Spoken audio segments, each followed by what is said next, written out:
warahmatullahi wabarakatuh. Anak-anakku, selamat datang di kelas 12. Mungkin ada yang waktu kelas 10, kelas 11 tidak ketemu Bu Yustin.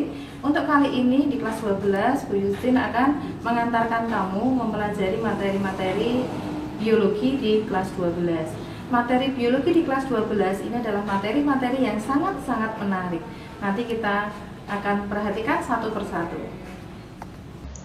Anak-anakku, untuk materi yang di sini nanti, untuk yang materi pertama adalah materi tentang pertumbuhan dan perkembangan. Kamu perhatikan gambar yang ada di depan ini, ya. Di sini ada gambar bagaimana proses pertumbuhan pada manusia mulai dari bayi sampai pada akhirnya menjadi dewasa. Gambar yang seperti ini. Kemudian kalau pada ayam dari pecahnya telur sampai pada akhirnya berkembang menjadi seperti ini.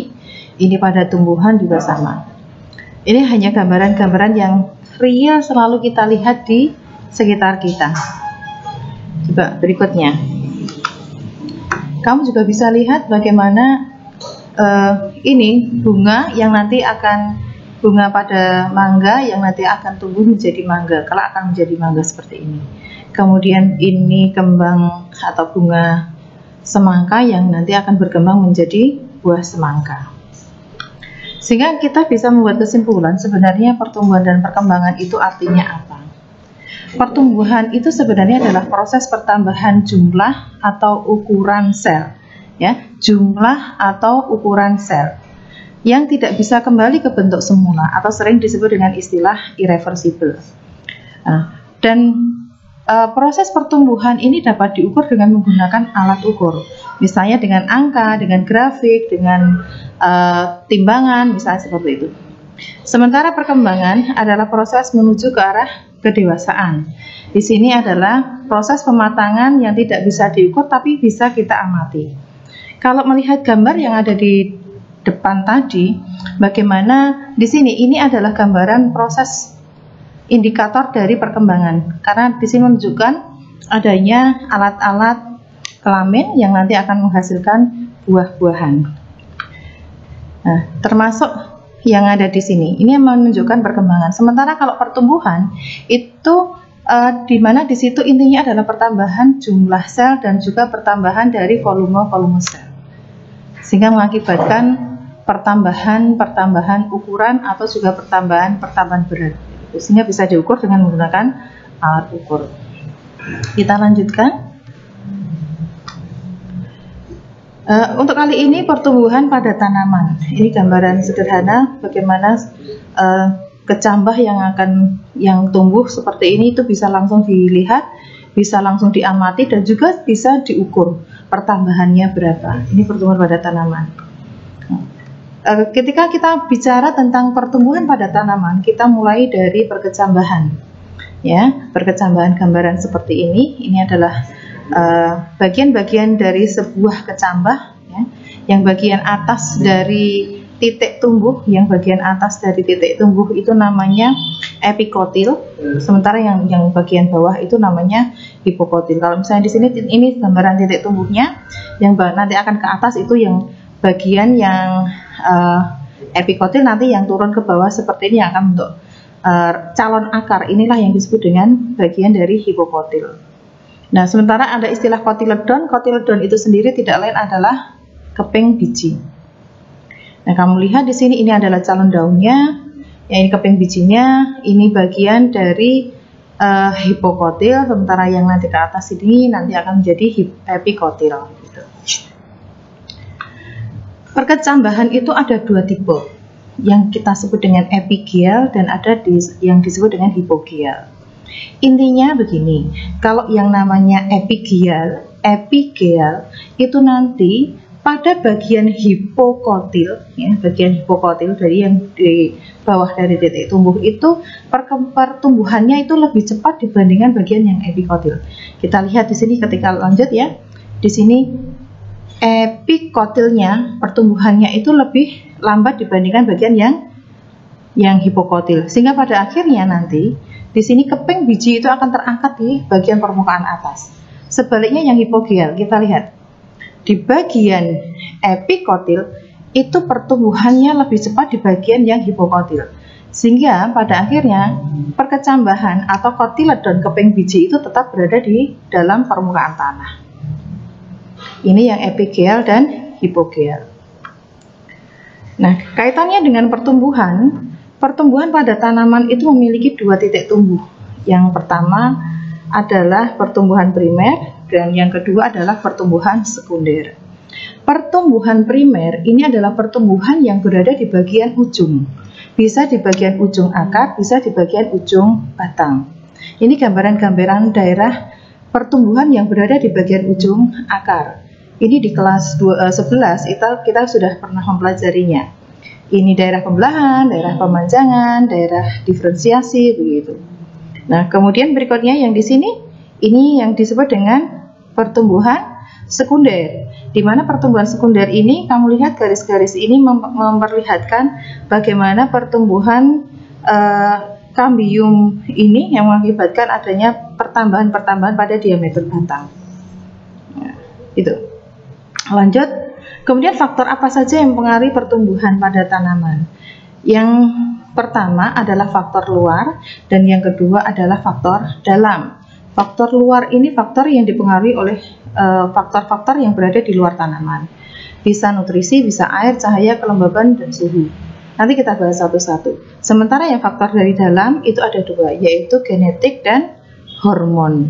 Faktor gen saya kira sudah cukup jelas dan nanti akan dibahas lebih lanjut nanti pada bab berikutnya. Sementara untuk hormon tumbuhan ini ada beberapa macam, nanti bisa lihat juga fungsi-fungsinya di beberapa buku referensi.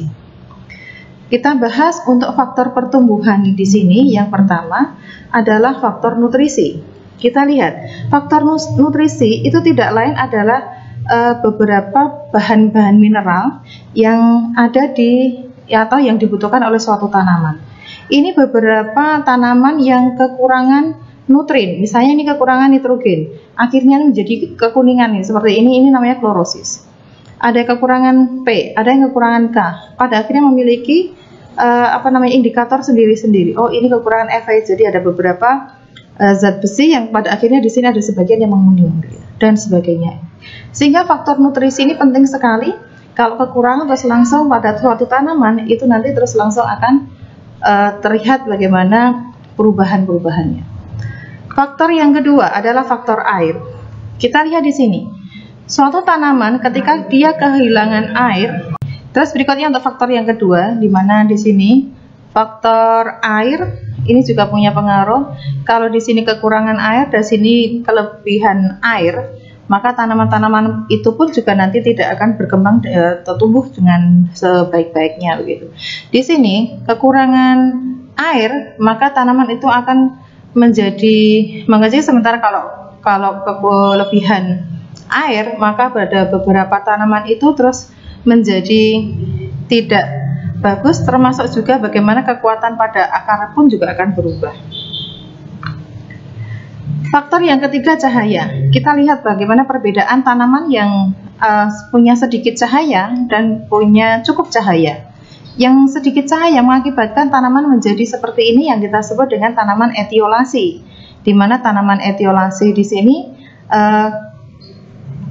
ada beberapa ciri-ciri di mana batangnya menjadi sangat lemah, kemudian menguning, sehingga tidak tumbuh menjadi sehat. Berbeda dengan kecambah atau tanaman yang pada akhirnya cukup cahaya sehingga hijau, segar, dan kuat. Begitu. Faktor yang keempat adalah kelembaban. Di sini, ini kelembaban itu kaitannya dengan kadar air yang ada di udara. Pada saat temperatur tinggi, maka mengakibatkan nanti penguapannya juga menjadi tinggi, sehingga kelembabannya menjadi rendah. Sementara kalau terlalu di sini terlalu rendah, maka nanti mengakibatkan di sini akan menjadi proses fotosintesis yang ada di sini tidak maksimal sebagaimana mestinya. Gitu. Kalau ini rendah cahaya, di sini terlalu banyak cahaya. Ya. Akhirnya tanaman itu juga tidak maksimal pertumbuhannya. Kemudian faktor yang kelima. Faktor kelima adalah faktor suhu. Suhu pada tanaman, ya, suhu pada pertumbuhan tanaman ini ada 3 macam, yaitu suhu minimal, suhu maksimal, dan suhu optimal. Meskipun ini di sini adalah gambaran top atau maksimum, di sini sebenarnya ada kerja yang paling optimal, laju pertumbuhan yang paling bagus. Sementara di sini adalah suhu yang maksimal, di mana suhu yang paling tinggi sehingga tanaman itu masih bisa bertahan tapi tidak bisa tumbuh dengan baik. Sementara ini terlalu rendah sehingga bisa mengakibatkan di sini juga pertumbuhan tidak cukup bagus. Sementara kalau yang di sini bisa mengakibatkan kematian pada tanaman. Kemudian jenis-jenis hormon nanti ini sudah saya berikan. Nanti silakan dipelajari lebih lanjut bagaimana fungsi auksin, sitokinin, giberelin, asam absisa, dan gas etilen yang masing-masing punya pengaruh sendiri-sendiri pada suatu tanaman. Ini faktor yang kedua dari internal, ya. Anak-anakku, ini catatan yang nanti harus kamu pelajari, di mana kamu harus mencoba membuat eksperimen mengenai pertumbuhan tanaman. Nanti kamu bisa mencari pengaruh-pengaruh apa saja atau faktor apa saja terhadap tanaman-tanaman tertentu. Kamu bisa memilih tanaman apapun yang ada di sekitar kamu, kemudian kamu amati, ya. Kamu rancang penelitian kamu amati eksperimen kamu, sehingga nanti kamu bisa membuat semacam penelitian lebih lanjut mengenai beberapa perbedaan atau pengaruh dari beberapa faktor yang nanti akan berpengaruh pada suatu tanaman-tanaman tersebut, gitu ya, supaya pola pemikiran eksperimentis dari kamu akan semakin meningkat. Demikian anak-anakku, semoga kali ini bermanfaat. Tetap semangat ya, tetap belajar di rumah, ya. Wassalamualaikum warahmatullahi wabarakatuh.